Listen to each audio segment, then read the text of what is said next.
বাচ্চা ছোট থাকতে তো একরকম যেন তেন খাবার দিলে হয়, বাচ্চা যখন একটু বড় হয় তখন কিন্তু ঝামেলা আরও বেশি বেড়ে যায়।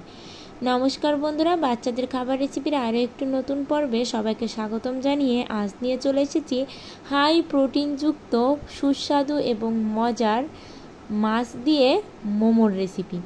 আর এই মাছের মোমো বাচ্চার জন্য যতটা হেলদি ততটাই কিন্তু মুখরোচক, এবং এতে বাচ্চার ওজনও বৃদ্ধি পাবে এবং বাচ্চা একটা পুষ্টিকর খাবার পাবে। তাহলে চলুন চলে যাই রেসিপিতে। শুরুতে আমি এখানে জলের ভিতর লবণ হলুদ দিয়ে মাছগুলোকে সেদ্ধ করে নিয়েছি। আর সেদ্ধ করে চুলাটা অফ করে আমি জলের ভিতরেই মাছটাকে রেখে দেব।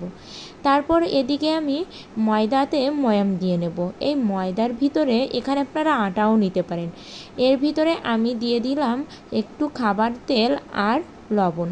এটা দিয়ে আমি ভালো করে মাখিয়ে নিয়ে একটা ডো তৈরি করে নেব। এই ডোটাকে আমি এভাবে রেস্টে রেখে দেব। এই ডোটা রেস্টে থাকতে থাকতে আমি এর ভিতরে মাছগুলোকে বেছে নেব। আমি এখানে লেজার মাছগুলো নিয়েছি, তবে লেজার মাছগুলো নিলে কিন্তু আপনারা খুব সাবধানে বেছে খাওয়াবেন। আমি খুব সুন্দর করে মাছ বেছে খাওয়াতে পারি, এজন্যই কিন্তু আমি লেজার মাছগুলোই নিয়েছি।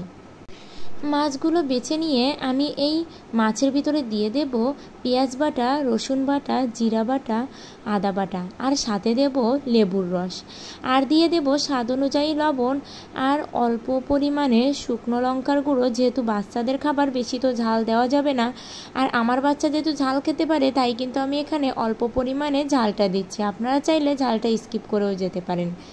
আর দিয়ে দেব গোলমরিচের গুঁড়া।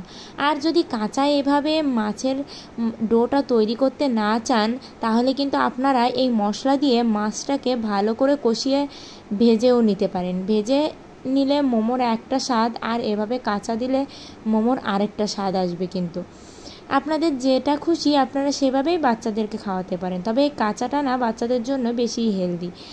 আর এবার দেখুন আমি সুন্দর করে এই মাছটাকে মাখিয়ে নিয়েছি।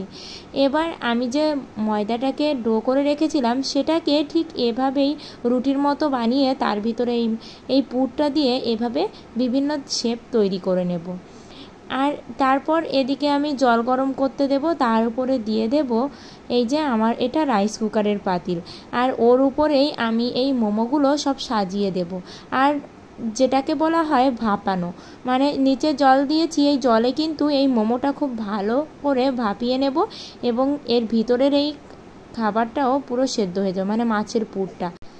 আর এভাবে কিন্তু আপনারা অনেক বেশি ভাপাবেন না, তাহলে কিন্তু এটা অনেক সেদ্ধ হয়ে গেলে না ওইখান থেকে উঠতে চাইবে না, আবার ফেটেও যাইবে। দেখুন কতটা সুন্দর হয়েছে। আর এই মোমো বাচ্চার জন্য যতটা হেলদি, সেটা হোক চিকেন মোমো কিংবা আপনারা সবজি দিয়েও কিন্তু বানিয়ে দিতে পারেন, ততটাই কিন্তু সুস্বাদু। আপনারা অবশ্যই বাচ্চাদেরকে এই খাবারটি খাওয়াবেন।